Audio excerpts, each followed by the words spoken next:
जय हिंद साथियों, कैसे आप सभी। उम्मीद करता हूँ आप सभी अच्छे होंगे, मस्त होंगे और शानदार होंगे। तो बच्चों, आपके लिए एक बहुत ही शानदार वीडियो आपके लिए लेके आए हुए है, या सीटेट से संबंधित है। ठीक है, जैसे कि आप लोगों को पता है कि 8 फरवरी को सीटेट का एग्जाम है और समय आप लोगों के बीच बहुत कम है। इन कम समय में हमें अधिक से अधिक प्रैक्टिस करने की आवश्यकता है, जिससे अधिक मार्क्स हम एग्जाम में ला सकते हैं। तो आज हम लोग SST के जो क्लास 6 से लेकर के 8 तक के है, पेपर 2 जिसको हम लोग कहते हैं, उसके SST को प्रश्नों को हम लोग देखेंगे, जो कि सारे के सारे प्रीवियस ईयर प्रश्न है और यहाँ से कई प्रश्न आप लोग को डायरेक्ट एग्जाम में देखने को मिलेगा।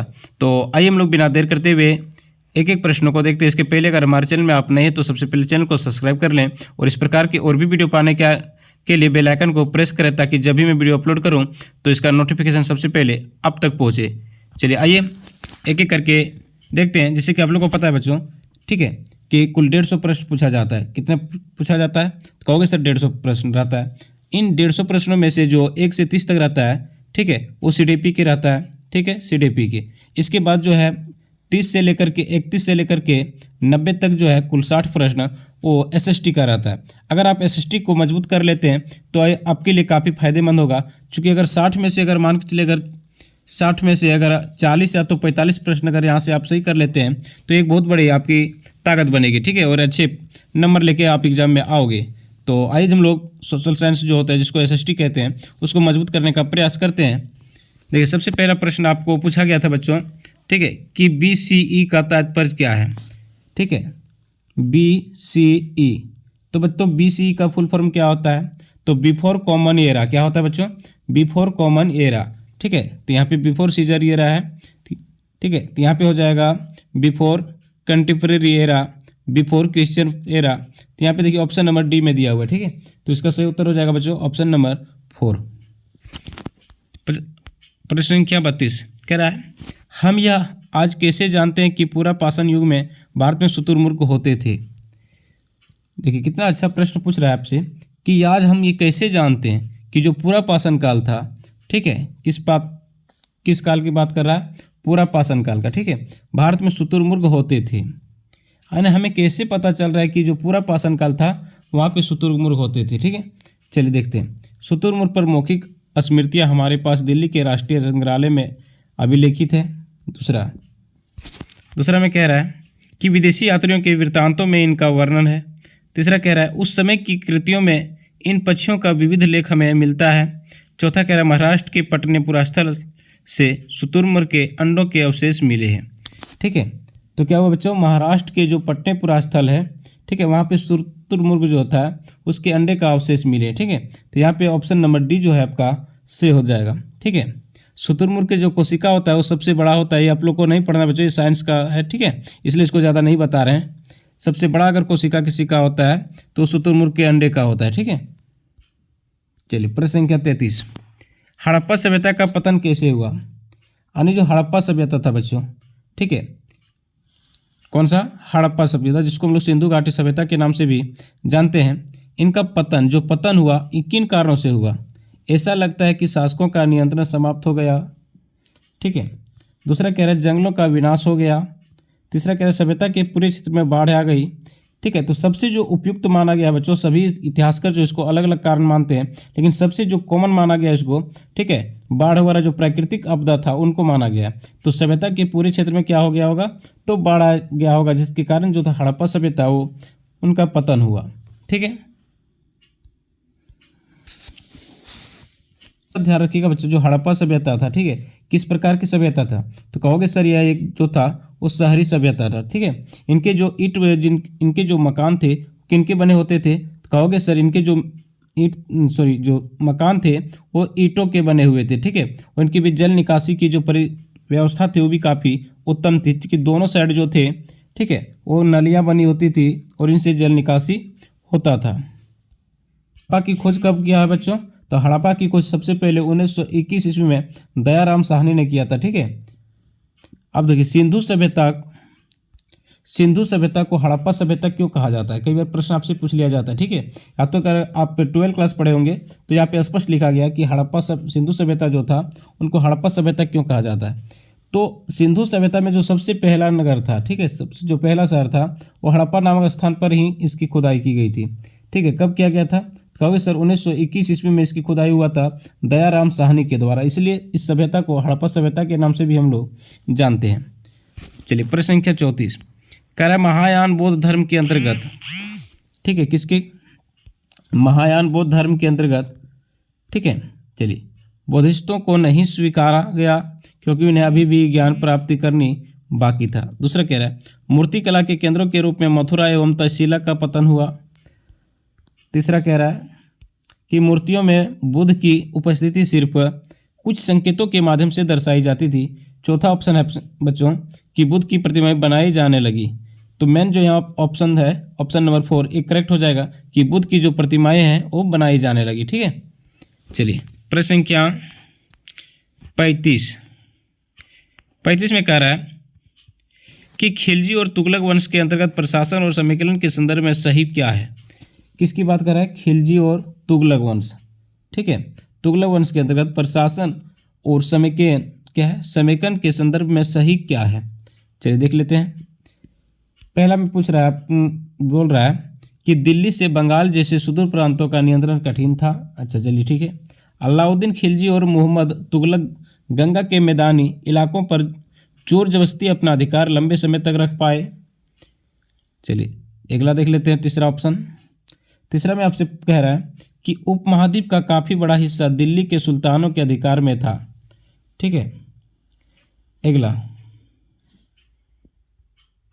गंगा के मैदानी इलाके घने जंगलों वाले क्षेत्र को पहली बार पैठा गया, यानी गंगा के, ठीक है,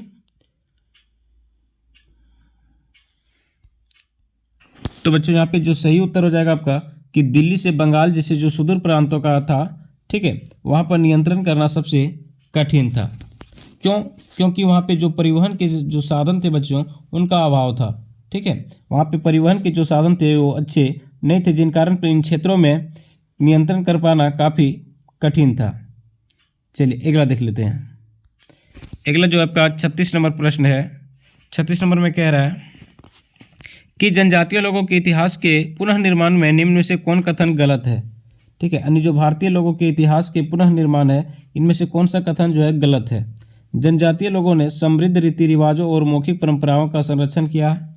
चलिए अगला देख लेते हैं। इसका कह रहा है जनजातीय समाज अपनी विविध किस्म की जरूरतों के लिए एक दूसरे पर निर्भर रहा। जी नहीं। ठीक है, अब ये भी नहीं होगा। अगला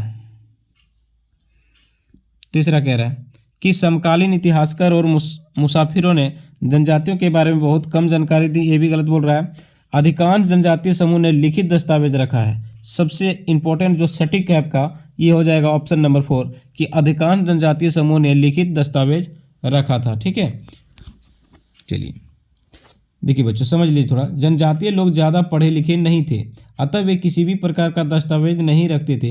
हालांकि उनकी सांस्कृतिक परंपरा काफ़ी समृद्धशाली थी। वे क्षेत्रीय संस्कृति में एक दूसरे के सहयोग पर काफ़ी निर्भर होते थे बच्चों। ठीक है, साथ ही जो समकालीन इतिहासकार और लेखकों ने भी उनके बारे में बहुत ही कम ही लिखा था। ठीक है,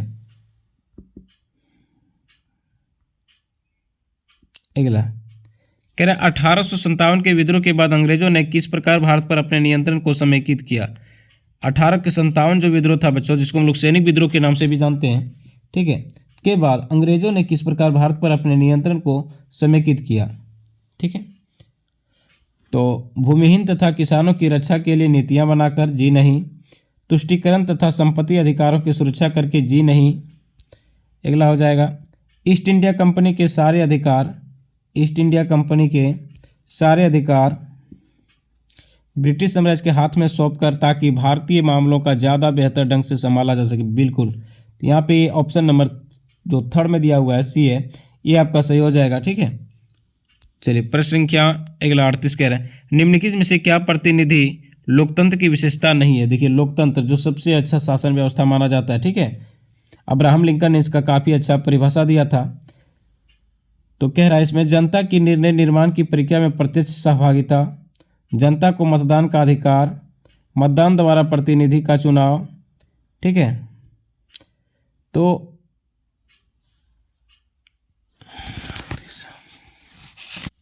बच्चों यहाँ पे जो सही उत्तर हो जाएगा, ठीक है, किसी भी जो लोकतंत्र होते हैं वहाँ पे प्रतिनिधि लोकतंत्र की विशेषता नहीं है। ठीक है, प्रतिनिधि लोकतंत्र की विशेषता नहीं है। तो जनता का निर्णय निर्माण की प्रक्रिया में प्रत्यक्ष सहभागिता।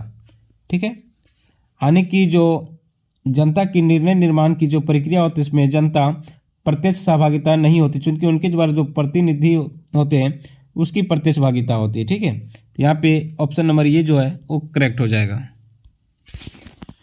39 में कह रहा है भारत के किन क्षेत्र को छोटा तिब्बत कहा जाता है। देखिए अभी अगला सेट में हमने करवाया था ना कि भारत के किस क्षेत्र को छोटा तिब्बत कहा जाता है, तो कहोगे सर लद्दाख को। किसको कहा जाता है? लद्दाख को। ठीक है, अगला भारत में अपील प्रणाली या पूर्णवार्षिक प्रणाली किसे कहते हैं? प्रणाली किसे कहते हैं? राज्य कार्यपालिका प्रमुख का सर्वोच्च अपील पदाधिकारी के रूप में कार्यरत होने का प्रावधान। दूसरा कह रहा है निचली न्यायालय के आदेश के खिलाफ उच्च न्यायालय में अपील का प्रावधान। तीसरा कह रहा है बच्चों न्यायिक सेवा में आवेदन का प्रावधान। और चौथा कह रहा है न्यायालय के आदेश के खिलाफ, ठीक है, आदेश के खिलाफ संसद में अपील का प्रावधान। ठीक है, तो बच्चों इसका जो सही उत्तर हो जाएगा आपका ऑप्शन नंबर बी, निचली न्यायालय के आदेश के खिलाफ उच्च न्यायालय में अपील का प्रावधान।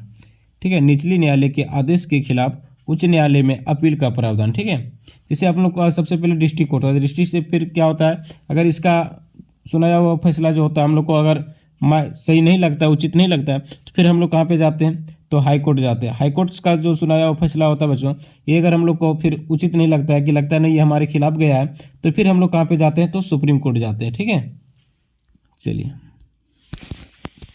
निम्नलिखित में से कौन सा प्रायद्वीपीय पठार का लक्षण नहीं है?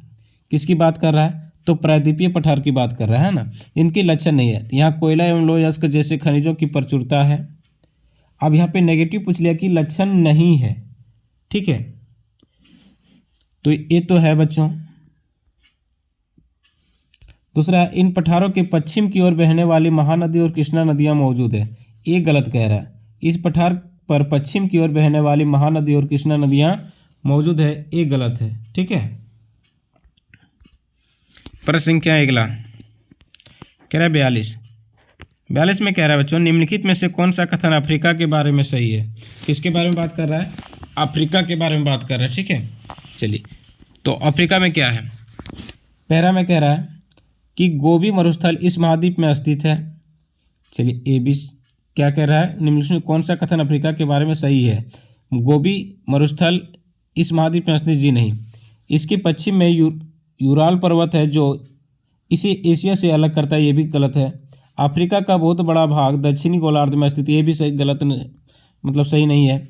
चौथा में कह रहा है बच्चों, ठीक है, चौथा में कह रहा है यही एक ऐसा महाद्वीप है जिसमें होकर कर्क, विषुवत तथा मकर रेखाएं गुजरती है। बिल्कुल, तो यहाँ पे आपका ऑप्शन नंबर डी जो हो जाएगा सही हो जाएगा। ठीक है, अगला प्रश्न कह रहा है भारत के दक्षिणी भागों विशेषकर तमिलनाडु और आंध्र प्रदेश में शरद ऋतु में वर्षा होती है। बिल्कुल, यानी भारत के जो दक्षिणी भाग है विशेषकर तमिलनाडु, आंध्र प्रदेश और, ठीक है, आंध्र प्रदेश में शरद ऋतु में वर्षा होती है। क्यों? क्योंकि पवन बंगाल की खाड़ी से अरब सागर की तरफ बहती है। दूसरी कह रहा है कि पवन स्थल भागों से लौटकर अरब सागर की ओर बहती है।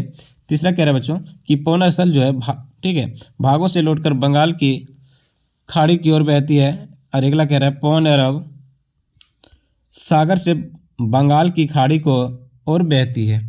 तो बच्चों इसका जो सही उत्तर हो जाएगा ऑप्शन नंबर ये, पवन बंगाल की खाड़ी से अरब सागर की तरह बहती है। ठीक है, यानी ऑप्शन नंबर ये जो है वो बिल्कुल सही हो जाएगा। प्रश्न संख्या 44 में कह रहा है निम्नलिखित में से कौन भरसोत्त पर्वत है? ठीक है, ये 9 क्लास से लिया गया है। निम्नलिखित में से कौन भरसोत्त पर्वत है? कौन सा? यूराल पर्वत, बोन्स जेम्स पर्वत, हिमालय पर्वत और अपलेशियन पर्वत। ठीक है, तो बच्चों यहाँ पे आपका ऑप्शन नंबर बी जो है ये बिल्कुल करेक्ट हो जाएगा, वंश जेम्स पर्वत। ठीक है, प्रश्न संख्या 45 देखिए कथन निष्कर्षला आ गया है ना। पृथ्वी से हमें चंद्रमा का केवल एक ही भाग दिखाई पड़ता है। बिल्कुल सही कह रहा है, जो पृथ्वी से हमें चंद्रमा का पूरी भाग दिखाई नहीं देता है बच्चों, मात्र एक ही भाग दिखाई देता है।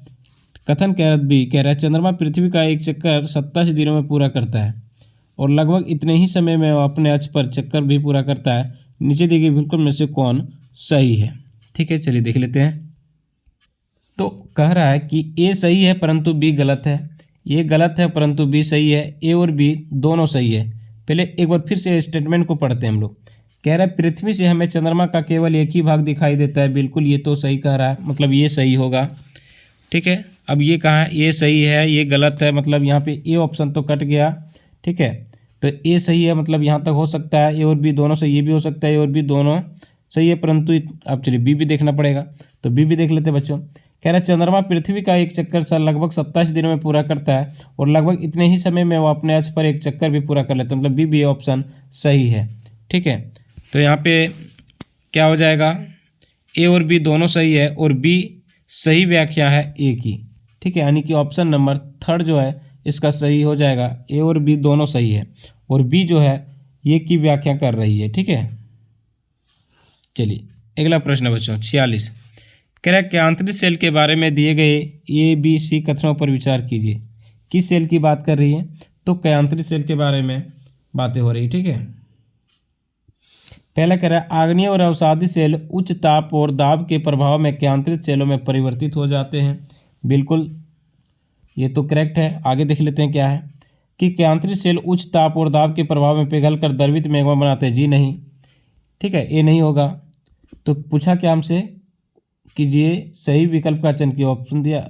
अच्छा ठीक है, था बच्चों कि कैंत्रिक सेल उच्च ताप और दाब के प्रभाव में पिघलकर द्रवित मैग्मा बनाता है। ठीक है, यानी कैंत्रिक सेल की बात करो, मतलब ये भी सही हो जाएगा। ठीक है, तीसरा क्या कह रहा है संगमरमर एक कैंत्रिक सेल है, ये तो फिक्स है। ठीक है, तो बच्चों यहाँ पे देखिए ए और सी यानी कि कन्फर्म है, बी भी सही है, तो यानी कि तीनों होना चाहिए। तीनों कहाँ पे है देख लीजिए किस में है। ठीक है, तो ए बी सी तीनों सही है। ठीक है, ए बी सी तीनों सही, मतलब ऑप्शन नंबर ये ही यहाँ पे करेक्ट हो जाएगा। ठीक है, अगला देखिए आंतरिक से प्रवेश करने वाले उल्कापिंड वायुमंडल में किस परत में आने पर जल जाते हैं। समझिए अंतरिक्ष से जो प्रवेश करने वाले उल्कापिंड होते हैं वो वायुमंडल में किस परत में आने पर ये जो जल जाते हैं, क्या होते हैं, जल जाते हैं। बहिर्मंडल में या समताप मंडल में, मध्यमंडल में या फिर बाह्य वायुमंडल में। ठीक है, तो किस में होता है बच्चों। ठीक है, तो कहोगे सर ये बाह्य वायुमंडल में होता है। ठीक है, किस में होता है, बाह्य वायुमंडल में, यानी ऑप्शन नंबर डी जो है इसका सही हो जाएगा।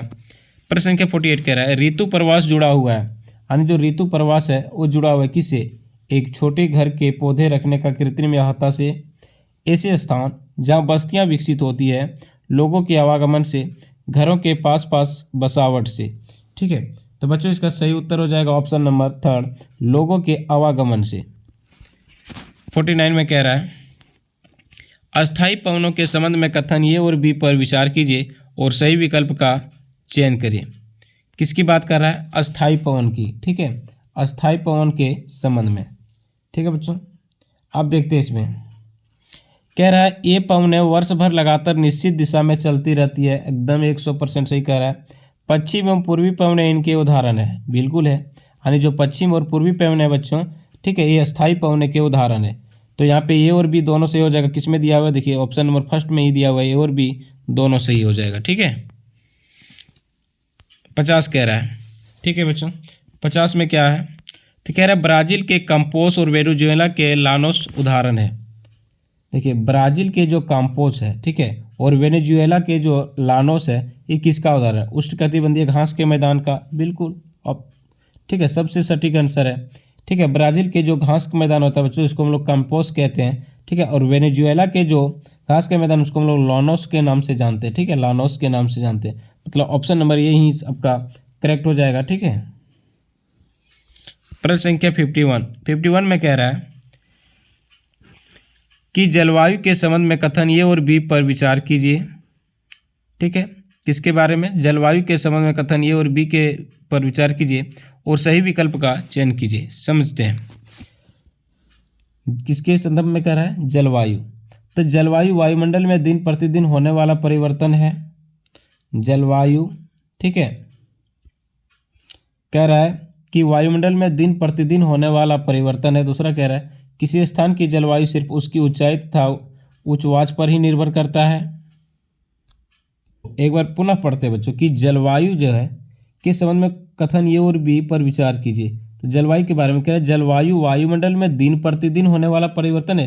क्या जलवायु जो होता है बच्चों दिन प्रतिदिन परिवर्तन होता है? जी नहीं। ठीक है, एक लंबे समय के बाद परिवर्तन होता है। तो यहाँ पे ये तो होगा नहीं।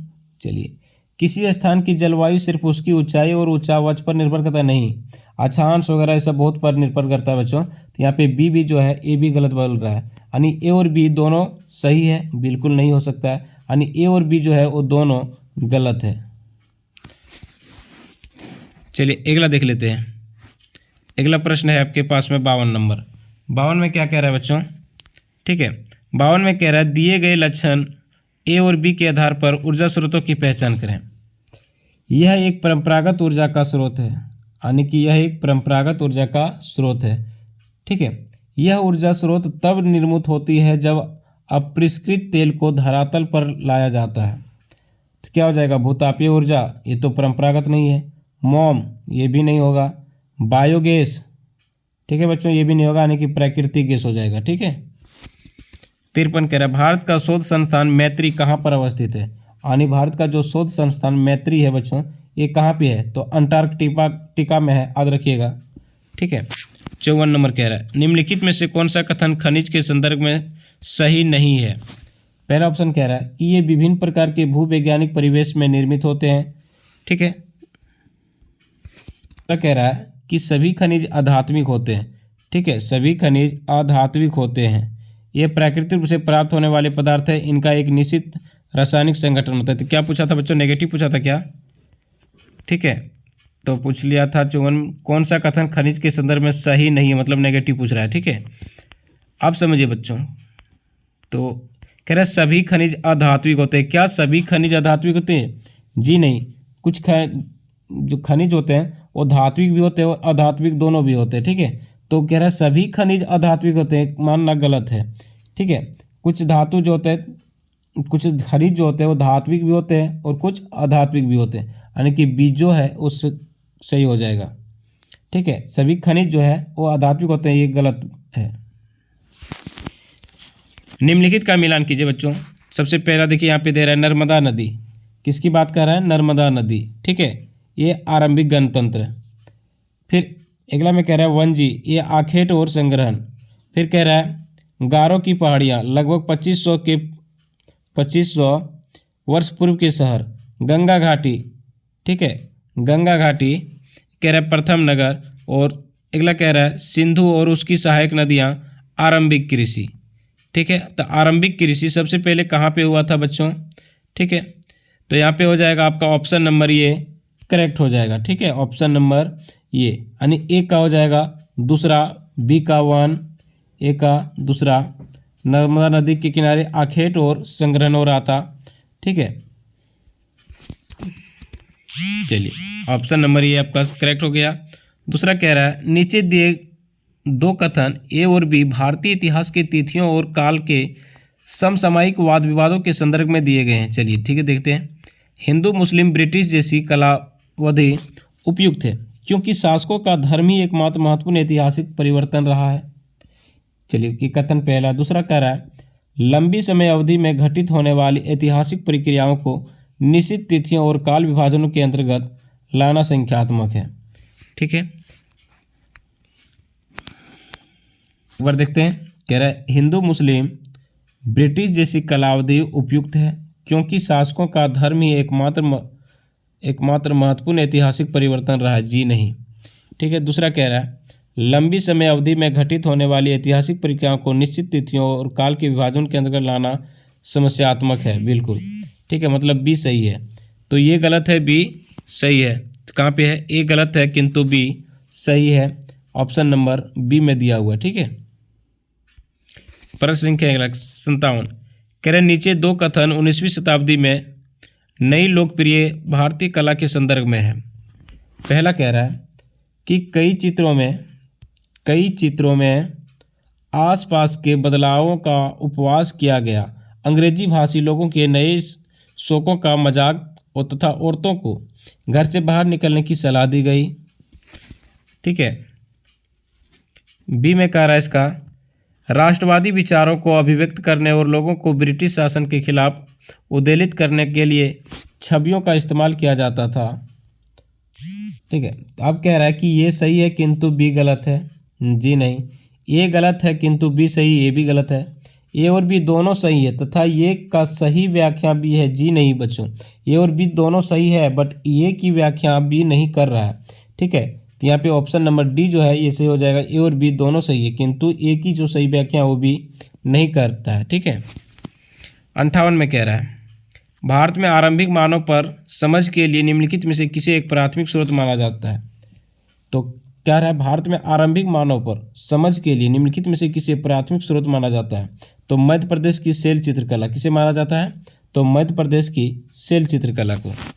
ब्रिटिश काल से पहले बच्चों को पढ़ाया जाता था, क्या पढ़ाया जाता था, साल भर फसल की कटाई के समय छोड़कर जब वे खेतों में काम करते थे। अच्छा, इस टाइप पूछ लिया कि ब्रिटिश काल में से पहले जो बच्चों को पढ़ाया जाता था, ठीक है, साल भर फसल की कटाई के समय छोड़कर जब वे खेतों में काम करते थे, यानी जब बच्चे खेतों में काम क्या करते थे उस समय उसको छोड़ दिया जाता था। ठीक है, तो ऑप्शन नंबर ये ही आपका करेक्ट हो जाएगा। 60 में कह रहा है बच्चों दो कथन दिया है ए और बी 18वीं 19वीं शताब्दी में यूरोप में राष्ट्र राज्यों के उदय संदर्भ में। कह रहा है बच्चों कथन ये कि 18वीं शताब्दी तक यूरोप के लोग स्वयं को राष्ट्र राज्य के रूप में देखते थे। जी नहीं, प्रारंभिक 19वीं शताब्दी में लोगों का यह बोध कराया गया कि प्रत्येक भाषी समुदाय एक अलग राष्ट्र था। बिल्कुल ये सही कह रहा है, यानी ए गलत हो जाएगा, आपका बी सही है। अब देखिए किसमें दिया है इसको, चलिए देखिए यहाँ पे कहाँ पे है, तो पहला मैं दिया कहाँ पे ऑप्शन, थोड़ा चलिए, ये सही है किंतु बी गलत है, ये सही है किंतु बी, हमने क्या देखा कि ये गलत था, ठीक है, बी सही था, तो ये गलत किंतु बी सही, यानी कि ऑप्शन नंबर 2 में सही हो जाएगा। अगला कह रहा है 61 नंबर कि सामाजिक विज्ञान सेक्शन में प्रोजेक्ट विधि कथनों पर विचार करें। किस विधि पर बात कर रही है, प्रोजेक्ट विधि पर। ठीक है, चलिए, तो कह रहा है यह उपयोगितावादी दृष्टिकोण से प्रेरित है।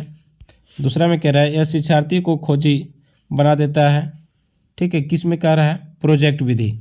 ठीक है बच्चों, अब प्रोजेक्ट तैयार किए होंगे ना बीएड में, तो कह रहा है सामाजिक विज्ञान शिक्षण में प्रोजेक्ट विधि कथनों पर विचार करें, यह उपयोगितावादी दृष्टिकोण से प्रेरित है। दूसरे में कह रहा है शिक्षार्थियों को खोजी बना देता है। ठीक है, अगला कह रहा है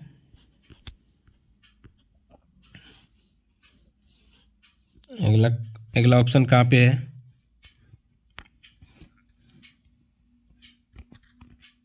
कह रहा है बच्चों कि यह पूर्ण रूप एक शिक्षक केंद्रित विधि है, यह सह निर्देशित क्रियाकलापों द्वारा अधिगम को मानती है। तो बच्चों सी नहीं होगा, डी भी नहीं होगा, यानी कि ए और बी जो था वो करेक्ट हो जाएगा। अब देखिए ए और बी कहाँ पे है, तो ये बी सी ये नहीं होगा, ए सी डी ये भी नहीं होगा, ए बी सही, मतलब ऑप्शन नंबर सी जो है ये सही हो जाएगा। ठीक है, प्रश्न संख्या 62 कह रहा है अन्वेषण को इच्छुक रचनात्मक दृष्टिकोण से एक सामाजिक विज्ञान की शिक्षिका अपने विद्यार्थी को किस रूप में देखेगी। ठीक है, चलिए देखते हैं। यहाँ पे पहला कह रहा है कि सामाजिक प्रक्रिया में खोज करने की उत्सुक करेंगे, बिल्कुल। स्रोतों के आधार पर कल्पनाशीलता, ये भी सही होगा। समस्याओं के समाधान के सुझावों की कोशिश करने वाले, ये भी सही होगा। विवादास्पद मुद्दों को उच्चतर शिक्षा के स्तर पर चर्चा करने के लिए स्थगित करने वाले, ये नहीं हो सकता। ठीक है, यानी कि ए बी सी, अब देखिए ए बी सी कितने है, ए बी डी ये नहीं होगा, A B B C D ये भी नहीं होगा, ए और बी ये भी नहीं होगा, केवल ए बी सी, मतलब ऑप्शन नंबर डी जो है आपका सही हो जाएगा।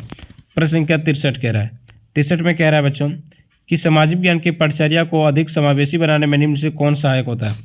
काफ़ी अच्छा प्रश्न है, ये पेडागोजी से है, निम्नलिखित। ठीक है, निम्नलिखित नहीं, सामाजिक विज्ञान की पठचर्या को अधिक समावेशी बनाने में निम्न से कौन सहायक हो सकता है। ठीक है, आप समझिए कितना अच्छा प्रश्न बोल रहा है बच्चों कि जो सामाजिक विज्ञान की पठचर्या है उनको अधिक समावेशी बनाने में निम्न से कौन सा सहायक हो सकता है। ठीक है, चलते देखते हैं। कह रहे पाठचर्या को जेंडर संबंधित मुद्दों से जोड़ना, बिल्कुल। कक्षा में एक रूप निर्देश एवं एक निश्चित शिक्षण शैली नहीं हो सकता है। विभिन्न स्रोतों को शामिल करना, आधिकारिक एवं निम्न वर्गीय प्रसंगों के, ये भी सही हो जाएगा। एक परीक्षा पत्र सभी विद्यार्थियों के लिए, ये भी नहीं हो सकता है, यानी कि ये और सी सही हो जाएगा। तो ये और सी कहाँ पे है, देखिए बी और डी है, मतलब ये नहीं होगा, बी सी डी ये भी नहीं होगा, ये भी नहीं होगा, मतलब ऑप्शन नंबर डी बचता है, ऑप्शन नंबर सही हो जाएगा। चौथा में कह रहा है 64 में, विद्यार्थियों को विवेचनात्मक होना क्यों सीखना चाहिए, यानी जो विद्यार्थी है उनको विवेचनात्मक होना चाहिए क्यों।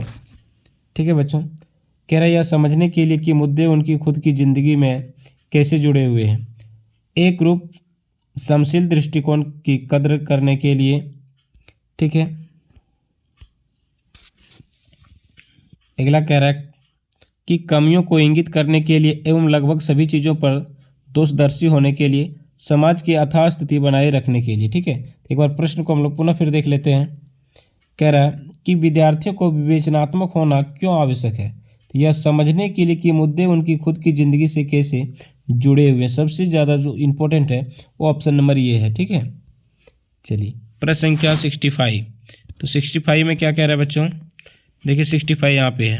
ठीक है, कह रहे हैं निम्नलिखित उदाहरणों में से विविधता को दर्शाने वाले उदाहरण का चयन करें।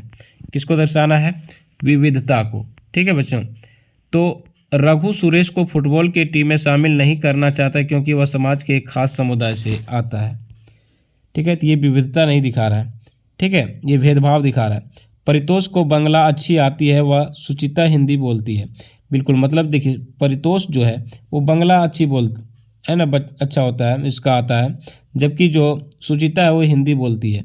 ठीक है, तो यहाँ पे क्या है, दो दो भाषा का उपयोग हो रहा है, तो यहाँ पे विविधता है भाषा में, मतलब ऑप्शन नंबर बी जो है वो सही हो जाएगा। 66 कह रहा है एक स्कूल के सामाजिक विज्ञान के शैक्षणिक प्रबंध में जीरो, बोमडीला, नमदाफा राष्ट्रीय उद्यान, तवांग तथा लिसांग गांव में शामिल किया गया। किस माध्यम से विद्यार्थियों को आप भ्रमण किए गए दो राज्यों को इंगित करने को कहेंगे।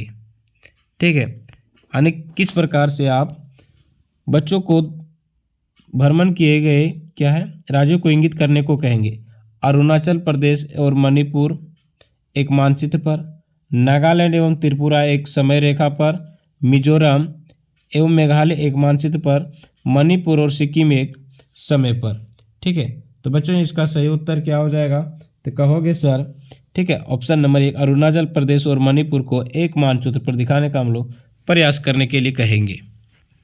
सामाजिक विज्ञान की समसामयिक समझ अध्यापकों को निम्नलिखित सभी को करने को प्रोत्साहित करती है, केवल इसको छोड़कर। यानी जो सामाजिक विज्ञान की समसामयिक समझ है, ठीक है, अध्यापकों को निम्नलिखित सभी को करने को प्रोत्साहित करती है, केवल इसको छोड़कर। किसे, शिक्षार्थियों को दिए गए विषय वस्तु पर प्रश्न बनाने की क्षमता के लिए प्रशंसा करना तथा उसे अधिगम की जांच के लिए वेद स्वीकारना। दूसरा, कह रहे शिक्षार्थियों को कक्षा में विकसित ज्ञान को मूर्त परिस्थितियों में उपयोग करने के लिए अवसर देना। अगला कह रहे शिक्षार्थियों को दूसरे के स्थानीय अनुभवों को पढ़ने तथा स्वयं के अनुभवों को खोजने के लिए। अगला कह रहा है प्रश्नों के समान उत्तर देने के लिए शिक्षार्थियों, ठीक है, शिक्षार्थियों को प्रोत्साहन देना जिससे कि सभी को बेहतर बना सके। ठीक है, प्रश्न क्या था बच्चों, तो क्या था, सामाजिक विज्ञान की समझ को अध्यापकों को निम्नलिखित सभी को करने के प्रोत्साहित करती है, केवल किसे छोड़ कर के। ठीक है, तो बच्चों इसका सही उत्तर क्या हो जाएगा, तो बच्चों इसका जो सही उत्तर हो जाएगा आपका ऑप्शन नंबर 4। ठीक है, प्रश्नों के समान उत्तर देने के लिए शिक्षार्थियों को प्रोत्साहन देना जिससे कि सभी बेहतर बन सके। ठीक है,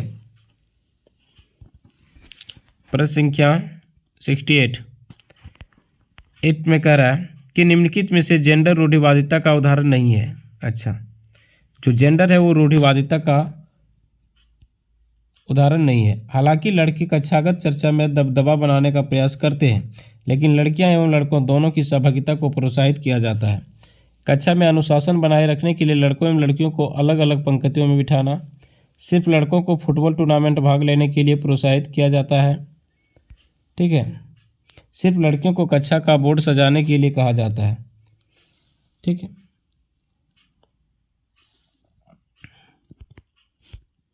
तो कह रहा है बच्चों कि जेंडर रूढ़िवादिता का उदाहरण नहीं है। हालांकि लड़के कक्षागत चर्चा में दबदबा बनाने का प्रयास करते हैं, लेकिन लड़कियों एवं लड़कों दोनों की सहभागिता को प्रोत्साहित किया जाता है। बिल्कुल, तो यहाँ पे जो है रूढ़िवादिता का उदाहरण नहीं है। दूसरा में कह रहा है कक्षा में अनुशासन बनाए रखने के लिए लड़कों एवं लड़कियों को अलग अलग बैठाना चाहिए, एक सही नहीं है बच्चों। ठीक है, सिर्फ लड़कों को फुटबॉल टूर्नामेंट में भाग लेने के लिए प्रोत्साहित किया जाना चाहिए। क्या लड़कियों को नहीं खेलना चाहिए? ठीक है, तो यहाँ पे ये भी गलत कर रहा है। सिर्फ लड़कियों को ही कक्षा का बोर्ड सजाने के लिए कहा जाता है, ये भी गलत है। 69 कह रहा है सामाजिक विज्ञान शिक्षण को प्रभावी बनाने के लिए आवश्यक होगा। यानी जो सामाजिक विज्ञान है उसको शिक्षण को प्रभावी बनाने के लिए क्या आवश्यक है बच्चों? ठीक है, तो कहोगे सर अतीत की सभी सांस्कृतिक प्रथाओं को बनाए रखना, साहित्यिक स्रोतों का समालोचनात्मक विश्लेषण करना, ठीक है। कह रहा है सभी गैर शाब्दिक स्रोतों का निष्कासन करना और स्रोतों के ट्राइएंगुलेशन यानी कि जिसको त्रिकोणीय को प्रमुखता देना। ठीक है, तो यहाँ पे जो सही उत्तर हो जाएगा ऑप्शन नंबर बी और यहाँ पे डी सही होगा। यानी बी डी कहाँ पे है? तो ऑप्शन नंबर ये सही हो जाएगा। ठीक है, 70 कह रहा है बच्चों, कह रहा है कक्षा में सामाजिक न्याय के प्रति संवेदनशीलता को प्रोत्साहित किया जा सकता है। यानी कक्षा में सामाजिक न्याय के प्रति संवेदनशीलता को प्रोत्साहित किया जा सकता है। ठीक है, कक्षा में विचार विमर्श के दौरान समकालीन जन आंदोलनों और पक्ष समर्थन की कहानियों के अंशों को शामिल करके। दूसरा, भारतीय सामाजिक परिवेश के ऐतिहासिक संदर्भों को एक गैर बराबर शक्ति, ठीक है, गैर बराबर शक्ति समीकरण के रूप में देखकर सामाजिक न्याय पर आधारित संवैधानिक प्रावधानों को कक्षा चर्चाओं में शामिल करके। ठीक है, और कक्षा के दोषी बच्चों को तुरंत शारीरिक दंड देकर। ठीक है, तो बच्चों यहाँ पे ऑप्शन नंबर डी जो दिख रहा है वो सबसे उपयुक्त है। ठीक है, कक्षा में दोषी बच्चों को तुरंत शारीरिक दंड देकर। चलो क्वेश्चन क्या था बच्चों, एक बार थोड़ा देख लेते हैं इसको। ठीक है, क्वेश्चन था कि कक्षा में सामाजिक न्याय के प्रति संवेदनशीलता को प्रोत्साहित किया। सॉरी, ठीक है, हमने प्रश्न को सही से पढ़ा नहीं था।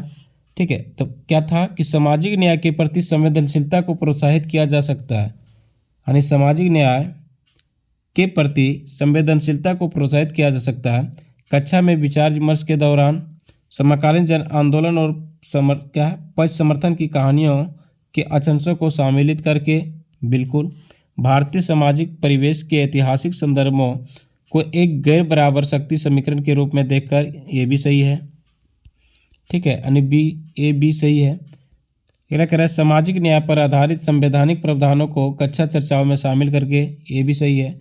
कक्षा के दोषी बच्चों को तुरंत शारीरिक दंड देकर, ये गलत था। ठीक है, हमने यहाँ नेगेटिव पढ़ा था बच्चों। ठीक है, तो ये नहीं होना चाहिए। तो आपका यहाँ देखिए ऑप्शन कहीं दिया है बी सी डी, डी तो होगा ही नहीं, याद रख लिए। कभी भी कक्षा में बच्चों को प्लेसमेंट के बारे में नहीं बात होती। ठीक है, यानी इसको दंड आप नहीं दे सकते हैं, तो यहाँ पे नहीं होगा।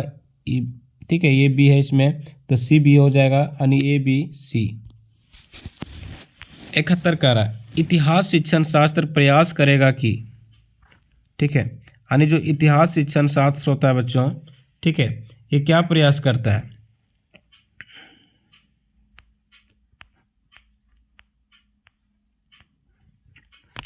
देखते हैं ऑप्शन को अब। इतिहास का निर्माण स्रोतों पर आधारित होता है, बिल्कुल सही। ठीक है, दूसरा कह रहा है इतिहास सामाजिक प्रक्रिया में निरंतरता और बदलाव को खोजें। इतिहास व्याख्यानों के विभेदों से संलग्न हो तथा प्रमुख समुदाय के विचारों को अनुमोदित करें। इतिहास घटनाओं का एक काल विशेष के सामाजिक संदर्भों में रख कर देखें। ठीक है, चलिए देखते हैं इसका ऑप्शन को क्या क्या दिया है। कह रहा है कि केवल ये सी डी, जी नहीं होगा। ठीक है, केवल बी और सी डी, ये भी नहीं होगा। यानी ए बी डी यहाँ पे जो है इसका सही उत्तर हो जाएगा। ठीक है, ए बी डी।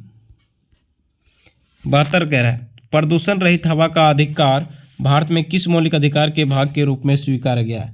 यानी कि प्रदूषण रहित, न्याय, आज़ादी, समानता और जीवन। तो क्या हो जाएगा बच्चों? जीवन। भारत का वर्णन करने के लिए विविधता में एकता मुहावरे का निर्माण किसने किया था? यानी भारत का निर्माण करने के लिए विविधता में एकता मुहावरे का निर्माण किसने किया था? एम के गांधी, राजेंद्र प्रसाद। ठीक है, एम के मतलब महात्मा गांधी। ठीक है, जवाहरलाल नेहरू और वी आर अम्बेडकर। ठीक है बच्चों, तो किसने किया था? तो कहोगे सर जवाहरलाल नेहरू ने। 74 लोकसभा में कितने सदस्य मनोनीत होते हैं ना कि मतदान द्वारा चुनकर आते हैं? तो लोकसभा में कितने होते थे? ठीक है बच्चों। तो 2 होता था जो कि अभी इसको समाप्त कर दिया गया, ठीक है, याद रखिएगा, इसको अभी समाप्त कर दिया गया है। 1 मिनट। लोकसभा में, ठीक है, लोकसभा में 4 होता था बच्चों, ठीक है। तो क्या पूछा था, लोकसभा में कितने सदस्य मनोनीत होते हैं, ना कि मतदान द्वारा चुनकर आते हैं। तो ठीक है, इसका 2 ही होगा बच्चों, ठीक है, 2। 2006 में नेपाल में सरकार का रूप राजतंत्र से बदलकर क्या हो गया, लोकतंत्र, अल्पतंत्र, एकतंत्र और तानाशाही हो गया। तो क्या होगा बच्चों, तो कहोगे सर राजतंत्र से बदलकर क्या हो गया, लोकतंत्र हो गया, ठीक है। 76 में कह रहा है जन स्वास्थ्य के क्षेत्र में कोस्टारिका उपागम किसे कहा गया है। पहला ऑप्शन में सैन्य बल ना रखना ताकि जन स्वास्थ्य पर ज़्यादा खर्च किया जा सके। इसका बी नंबर में देख रहे हैं, बी में क्या है ऑप्शन, क्या सेना के जवानों के स्वास्थ्य पर खर्चा करना।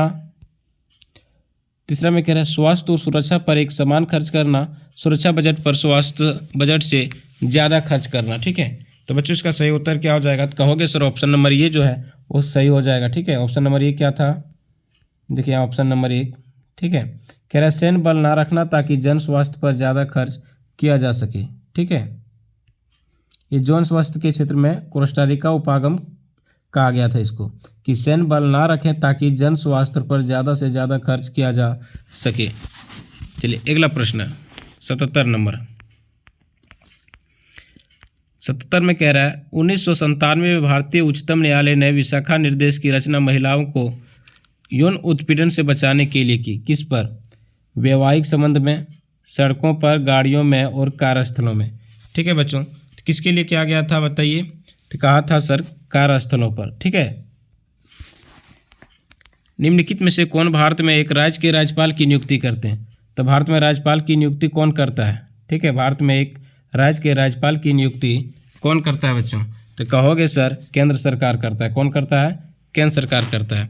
निम्नलिखित में से कौन ग्रामीण प्रशासनिक अधिकारी नहीं है, निम्न से कौन ग्रामीण प्रशासनिक अधिकारी नहीं है, भूमि रिकॉर्ड अधिकारी, लेखापाल, पटवारी, नगर निगम, ठीक है। तो ग्रामीण में प्रशासन, ग्रामीण में नगर निगम नहीं आता है बच्चों, ठीक है, याद रखिएगा, कभी भी ग्रामीण में नगर निगम नहीं आता है, यहाँ पे पंचायत की बात होती है, ठीक है, नगर निगम शहरों में होता है, ठीक है। 80 भारतीय उच्चतम न्यायालय द्वारा दिए गए डीके बासु निर्देश क्या है, यानी कि भारतीय उच्चतम न्यायालय द्वारा दिए गए डीके बासु निर्देश क्या है, घरेलू हिंसा से महिलाओं के बचाव के लिए निर्देश, ठीक है। दूसरा कह रहा है गिरफ्तारी, नज़रबंदी और पूछताछ के दौरान पुलिस द्वारा पालन की जाने वाली प्रक्रियाओं से जुड़े निर्देश। तो यहाँ ऑप्शन नंबर बी था, ठीक है। तो हम लोग 31 से लेकर के 80 तक के प्रश्नों को देखा, ठीक है। 10 प्रश्न इस वीडियो में नहीं देख रहे हैं, इसको नेक्स्ट वीडियो में हम लोग देखेंगे, चूँकि वीडियो लंबा हो रहा है, ठीक है बच्चों।